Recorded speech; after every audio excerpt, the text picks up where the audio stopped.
ಖ್ಯಾತ ಹಿರಿಯ ಸಾಹಿತಿ, ಕೇವಲ ಹಿರಿಯ ಸಾಹಿತಿ ಮಾತ್ರವಲ್ಲ, ಅದ್ಭುತವಾದ ಸಾಹಿತಿ ಎಸ್.ಎಲ್. ಭೈರಪ್ಪನವರು ವಿಧಿವಶ ಆಗಿದ್ದಾರೆ ಅಂತ ಹೇಳಲಿಕ್ಕೆ ಬಹಳ ಭಾರವಾದ ಹೃದಯದಿಂದ ಹೇಳ್ತಾ ಇದ್ದೀನಿ. ಎಸ್.ಎಲ್. ಭೈರಪ್ಪ ಇನ್ನಿಲ್ಲ. ಅದೆಷ್ಟೋ ಯುವ ಮನಸ್ಸುಗಳಿಗೆ ದಾರಿಯನ್ನು ತೋರಿಸಿಕೊಟ್ಟವರು, ಯುವ ಮನಸ್ಸುಗಳಿಗೆ ಸನ್ಮಾರ್ಗವನ್ನು ತೋರಿಸಿಕೊಟ್ಟವರು, ತನ್ನ ಅಕ್ಷರಗಳಿಂದ ಕಿಚ್ಚು ಹಬ್ಬಿಸಿದವರು ಎಸ್.ಎಲ್. ಭೈರಪ್ಪನವರು. ಅವರು ಇನ್ನಿಲ್ಲ. ಸಾವಿರ ಹುಡುಗರು ಇವರ ಪುಸ್ತಕಗಳನ್ನು ಓದ್ಕೊಂಡು ಅವರೂ ಕೂಡ ಬರಲಿಕ್ಕೆ ಆರಂಭಿಸಿದರು.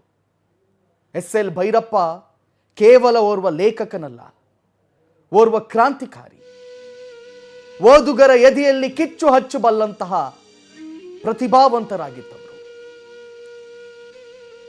ಭೀಮಕಾಯ ಬೆಳಕು ಮೂಡಿತು, ಧರ್ಮಶ್ರೀ ದೂರ ಸರಿದವರು, ಮತದಾನ, ವಂಶವೃಕ್ಷ, ಜಲಪಾತ, ನಾಯಿ ನೆರಳು, ತಬ್ಬಲಿಯು ನೀನಾದ ಮಗನೇ.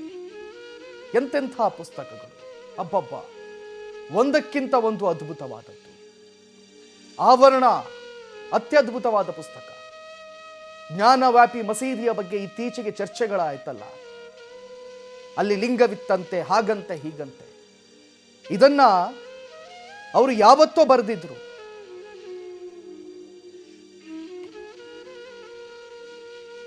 ತನ್ನ ಪುಸ್ತಕದಲ್ಲಿ ಯಾವತ್ತೋ ಅವರು ಅದನ್ನು ಬರೆದಿದ್ರು. ಅಲ್ಲೊಂದು ಬಾವಿ ಇದೆ. ಆ ಬಾವಿಯ ಒಳಗಡೆ ಆಗಿನ ಪೂಜಾರಿಗಳು ಲಿಂಗವನ್ನು ಒಡೆದು ಆ ಬಾವಿಯ ಒಳಗೆ ಹಾಕಿದ್ರು. ಆ ಬಾವಿಯನ್ನ ಆ ಬಳಿಕ ಮುಚ್ಚಲಾಯಿತು. ಎಂತೆಂತಹ ಅದ್ಭುತವಾದ ಲೇಖನವನ್ನು ಅವರು ಬರೆದಿದ್ದಾರೆ. ಯಾನ ಅಂತ ಒಂದು ಪುಸ್ತಕ ಬರೀತಾರೆ. ಯಾನ, ಅದರ ಕಥೆ ಏನು ಅಂತ ಹೇಳಿದ್ರೆ, ಯಾವ ರೀತಿಯಲ್ಲಿ ಭೂಮಿಯಿಂದ ನಾವು ಹೊರಟು ಮತ್ತೊಂದು ಗ್ರಹಕ್ಕೆ ತಲುಪಬಹುದು ಅಂತ ಹೇಳಿ. ಅದಕ್ಕೋಸ್ಕರ ತಿಂಗಳುಗಟ್ಟಲೆ, ಸುಮಾರು 3 ತಿಂಗಳು ರಿಸರ್ಚ್ ಅನ್ನ ಮಾಡ್ತಾರೆ ಅವರು.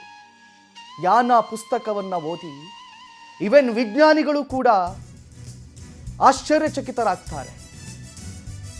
ಇನ್ನು ಶುಕ್ರವಾರ ಎಸ್.ಎಲ್. ಭೈರಪ್ಪನವರ ಅಂತ್ಯಕ್ರಿಯೆ ಆಗಲಿದೆ. ನಾಳೆ ಬೆಂಗಳೂರಿನಲ್ಲಿ ಸಾರ್ವಜನಿಕರಿಗೆ ಅಂತಿಮ ದರ್ಶನವನ್ನ ಏರ್ಪಡಿಸಲಾಗಿದೆ. ರವೀಂದ್ರ ಕಲಾಕ್ಷೇತ್ರದಲ್ಲಿ ಅಂತಿಮ ದರ್ಶನಕ್ಕೆ ಸಕಲ ವ್ಯವಸ್ಥೆಯನ್ನ ಮಾಡಲಾಗಿದೆ.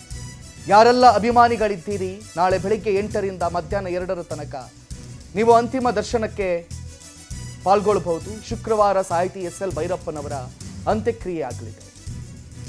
ಶುಕ್ರವಾರ ಎಸ್.ಎಲ್. ಭೈರಪ್ಪನವರ ಅಂತ್ಯಕ್ರಿಯೆ. ನೀವೆಲ್ಲರೂ ಕೂಡ ಹೋಗಿ ಅವರ ದರ್ಶನವನ್ನ ಮಾಡಬಹುದು. ಕಳೆದ ಒಂದು ಬಾರಿ ಅವರ ಮುಖವನ್ನು ನೀವು ನೋಡಬಹುದು.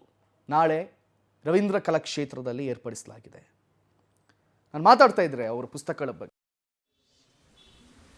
ಅವರು ಬಹಳ ಪ್ರೀತಿಯಿಂದ ನಮ್ಮ ಜೊತೆ ನಡ್ಕೊಳ್ತಾರೆ.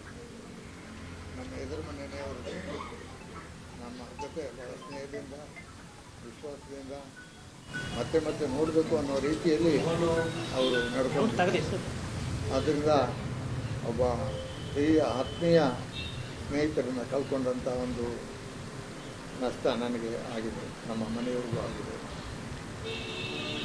ಇನ್ನು ಭೈರಪ್ಪನವರು ಅವರ ಕಾದಂಬರಿಗಳ ಮೂಲಕ, ಅವರ ಅಮರವಾದ ಕೃತಿಗಳ ಮೂಲಕ ಕನ್ನಡ ಸಾಹಿತ್ಯದಲ್ಲಿ ಶಾಶ್ವತವಾಗಿ ಉಳಿತಾರೆ ಅಂತ ನನಗೆ ನಂಬಿಕೆ ಇದೆ. ಈಗ ಅವರು ಹೋದರು ಅಂತ ನಮ್ಮೆಲ್ರಿಗೂ ಬೇಸರ ಇದೆ, ದುಃಖ ಇದೆ. ಆದರೂ ಅವರು ಪೂರ್ಣ ಜೀವನವನ್ನು ನಡೆಸಿದರು. 94 ವರ್ಷಗಳ ಕಾಲ ಅವರು ಬದುಕಿದರು. ಅವರ ಬದುಕಿನಲ್ಲಿ ಅವರು ಜೀವನವನ್ನು ಯಾವುದೇ ರೀತಿಯಲ್ಲಿ ವ್ಯರ್ಥ ಮಾಡದೆ ಬಹಳ ಸದುಪಯೋಗಪಡಿಸಿಕೊಂಡು ಸಮಾಜಕ್ಕೆ ಮತ್ತು ಸಾಹಿತ್ಯಕ್ಕೆ ಅಪಾರವಾದ ಸೇವೆಯನ್ನು ಸಲ್ಲಿಸಿದ್ದಾರೆ.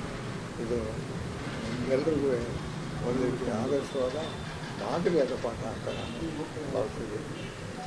ಭೈರಪ್ಪನವರಿಗೆ ಒಳ್ಳೆಯದಾಗಿ ನೀವು ಅವರು ಭೇಟಿಯಾಗಿದ್ದು ಎದುರುಗಡೆಲ್ಲ ಟಿಕೆಟ್ ಮಾತಾಡೋವು, ನಮ್ಮ ಮನೆಗೆ ಬರ್ತಿದ್ರು, ನಾನು ಓದ್ತಿದ್ದೆ. ನಾವು ಸ್ನೇಹದಿಂದ ಸಾಹಿತ್ಯ ಚರ್ಚೆಗಳಲ್ಲಿ ಸಾಹಿತ್ಯದ ಬಗ್ಗೆ ಚರ್ಚೆಗಳೆಲ್ಲ ಯಾವ ರೀತಿ ಇರ್ತಾ ಇದೆ?